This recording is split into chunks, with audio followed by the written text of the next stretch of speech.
અહેમદાબાદ મિત્ર ન્યૂઝમાં આપનું સ્વાગત છે। સુરતમાં વરાછા વિધાનસભાના ધારાસભ્ય કુમાર કાનાણીના ખોટા સહી સિક્કા બનાવી આધાર કાર્ડ પાન કાર્ડ બનાવવાના રેકેટનો પર્દાફાશ કરવામાં આવ્યો છે।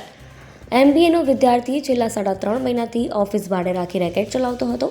કાપોદ્રા પોલીસને બાતમી મળતા એક ઓપરેશન હાથ ધરી 26 વર્ષીય દીપક પટનાયકની ધરપકડ કરાઈ। MBAનો અભ્યાસ કરતો યુવક મૂળ ઓડિશાનો હોવાથી સહી સિક્કા પણ ઓડિશાથી બનાવી લાવ્યો હતો, જેથી સહી સિક્કા બનાવી આપનારને વોન્ટેડ જાહેર કરવામાં આવ્યો છે।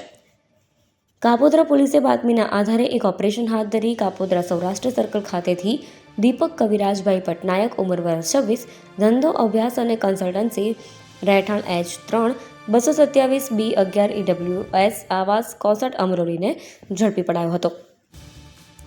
તેની પાસેથી ધારાસભ્યના નામના સહી સિક્કા, આધાર કાર્ડ પ્રિન્ટર, કોમ્પ્યુટર, આધાર કાર્ડ બનાવવા માટેના ભરેલા ફોર્મ અને કોરા ફોર્મ સહિતનો મુદ્દામાલ કબજે લેવામાં આવ્યો છે। DCPએ જણાવ્યું હતું કે એક ટીમ બનાવીને ઓપરેશન 5 કલાકમાં ક્રેક કરવામાં આવ્યું। આરોપી ઇન્દિરા ગાંધી યુનિવર્સિટીમાં MBAનો અભ્યાસ કરી રહ્યો છે। તેની પાસેથી 20થી વધુ ભરેલા ફોર્મ, જેમાં સહી સિક્કા કરેલા છે। આ સાથે 25થી વધુ કોરા ફોર્મ મળી આવ્યા છે। ધારાસભ્ય કુમાર કાનાણીના આધાર કાર્ડની ઝેરોક્સ પણ મળી આવી છે। આરોપી અંગે વધુ તપાસ હાલ કરવામાં આવી રહી છે। અહેમદાબાદ મિત્ર ન્યૂઝની YouTube ચેનલને સબસ્ક્રાઇબ કરો અને બેલ આઇકોન જરૂરથી દબાવો, જેથી દરેક મહત્ત્વના વિડીયોની નોટિફિકેશન તમને મળતી રહે।